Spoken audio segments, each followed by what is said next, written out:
Joseph a été rejeté et passé par une mort symbolique pour parvenir au trône.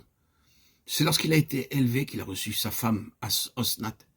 Joseph est une belle figure de Christ. C'est dans son exaltation que Christ reçoit son Église, son épouse. La Pentecôte a été vraiment la conséquence de l'exaltation de Christ.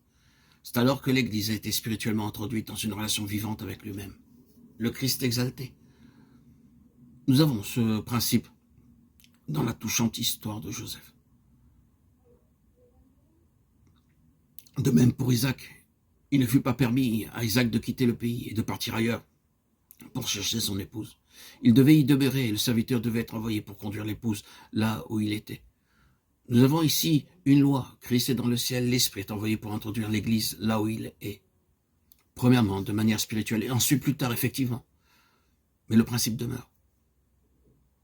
Dieu a introduit cette loi dans tout ce qui se réfère de manière prophétique à l'Église et à Christ. L'Esprit de Dieu connaît toute la pensée de Dieu et lui seul peut parler et agir en introduisant les choses qui sont vraies, conformes avec les principes divins qui les gouvernent. Et tout ce qui procède de Dieu doit faire corps avec ces principes. Le principe de l'Église, ce qui gouverne l'Église, c'est ce caractère céleste. Ce n'est pas un concept terrestre. Elle est liée à Christ dans le ciel. L'Église n'a pas été manifestée avant que Christ ne soit dans le ciel, ce qui signifie que l'Église doit agir, Christ étant dans le ciel, sur une base céleste et spirituelle. Elle doit délaisser le domaine terrestre et être réellement céleste spirituel, quoi qu'ici-bas, mais en relation avec Christ dans le ciel. C'est une loi divine, un principe qui est tellement clair dans le Nouveau Testament. C'est à partir de ce principe de base que l'Église, dans les actes, progresse de manière manifeste. Et c'est donc, et je le répète, c'est dans son exaltation que Christ reçoit son Église, son épouse. La Pentecôte était vraiment la conséquence de l'exaltation de Christ. C'est alors que l'Église a été spirituellement introduite dans une relation vivante avec lui-même, le Christ exalté. Nous avons ce principe dans la touchante histoire de Joseph, de celle d'Isaac. Nous pouvons ainsi mieux saisir les choses, voyant comment Dieu, par de simples détails, a tout subordonné à des principes. Vous découvrez que ces principes éternels sont incorporés dans les faits et gestes des hommes de l'Ancien Testament, accomplissant cette ultime déclaration que le témoignage de Jésus, c'est l'esprit de la prophétie.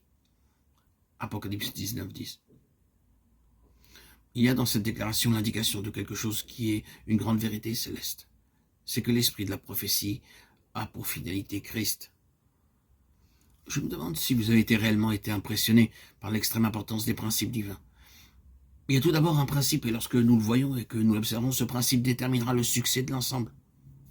Maintenant, seul le Saint-Esprit connaît tous ces principes divins. Lui seul connaît la pensée de Dieu, les intentions de Dieu, et cela en plénitude. Ainsi donc, les choses doivent être maintenues selon la pleine pensée et le dessein de Dieu. Elles ne le pourront que sous l'onction, ce qui signifie que l'Esprit de Dieu en est l'entière responsabilité. Un ministère sous l'onction signifie que Dieu, le Saint-Esprit, est responsable de tout l'ensemble. Il s'est lui-même chargé de cela. Je pense que personne ne voudra s'opposer ou contester ce besoin du Saint-Esprit, le besoin qu'il en ait seul la responsabilité, afin que tout soit réalisé par lui.